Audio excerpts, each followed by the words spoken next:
ಉಪಮುಖ್ಯಮಂತ್ರಿ ಡಿಕೆ ಶಿವಕುಮಾರ್ ಅವರು ನಿನ್ನೆ ದೆಹಲಿಯಲ್ಲಿ ಕೇಂದ್ರ ನಗರಾಭಿವೃದ್ಧಿ ಸಚಿವ ಮನೋಹರ್ ಲಾಲ್ ಖಟ್ಟರ್, ಕೇಂದ್ರ ಭೂ ಸಾರಿಗೆ ಮತ್ತು ಹೆದ್ದಾರಿ ಸಚಿವ ನಿತಿನ್ ಗಡ್ಕರಿ ಮತ್ತು ಪರಿಸರ ಹಾಗೂ ಅರಣ್ಯ ಸಚಿವ ಭೂಪೇಂದ್ರ ಯಾದವ್ ಅವರನ್ನು ಭೇಟಿ ಮಾಡಿ ರಾಜ್ಯದ ಯೋಜನೆಗಳ ಕುರಿತು ಸಮಾಲೋಚನೆ ನಡೆಸಿದರು.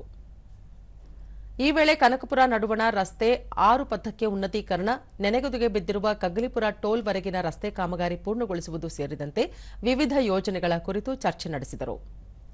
ರವಿಶಂಕರ್ ಗುರೂಜಿ ಆಶ್ರಮದಿಂದ ಕಗ್ಗಲೀಪುರ ಟೋಲ್ವರೆಗಿನ 7 ಕಿಲೋಮೀಟರ್ ಉದ್ದದ ರಸ್ತೆ ಕಾಮಗಾರಿ ಬಹುದಿನಗಳಿಂದ ನೆನೆಗುದಿಗೆ ಬಿದ್ದಿದೆ. ಈ ಯೋಜನೆಗೆ ಅಗತ್ಯ ಭೂಮಿಯನ್ನು ಸ್ವಾಧೀನಕ್ಕೆ ಪಡೆಯಲಾಗಿದ್ದು, ರಾಷ್ಟ್ರೀಯ ಹಸಿರು ನ್ಯಾಯಾಧಿಕರಣ ಆಕ್ಷೇಪದಿಂದ ಈ ಯೋಜನೆ ಕಾಮಗಾರಿ ನಿಂತಿದೆ ಎಂಬುದನ್ನು ಸಚಿವರ ಗಮನಕ್ಕೆ ತಂದರು. ಹೆಬ್ಬಾಳ ಜಂಕ್ಷನ್ನಿಂದ ಕೆಂಪೇಗೌಡ ಅಂತಾರಾಷ್ಟ್ರೀಯ ವಿಮಾನ ನಿಲ್ದಾಣದ ನಡುವಣ 35 ಕಿಲೋಮೀಟರ್ ಉದ್ದದ ಪ್ರದೇಶದಲ್ಲಿ ಸಾಕಷ್ಟು ಅಭಿವೃದ್ಧಿಯಾಗಿದ್ದು, ಅನೇಕ ಕೈಗಾರಿಕಾ ಹಾಗೂ ವಾಣಿಜ್ಯ ಸಂಕೀರ್ಣಗಳು ಸ್ಥಾಪನೆಯಾಗಿವೆ.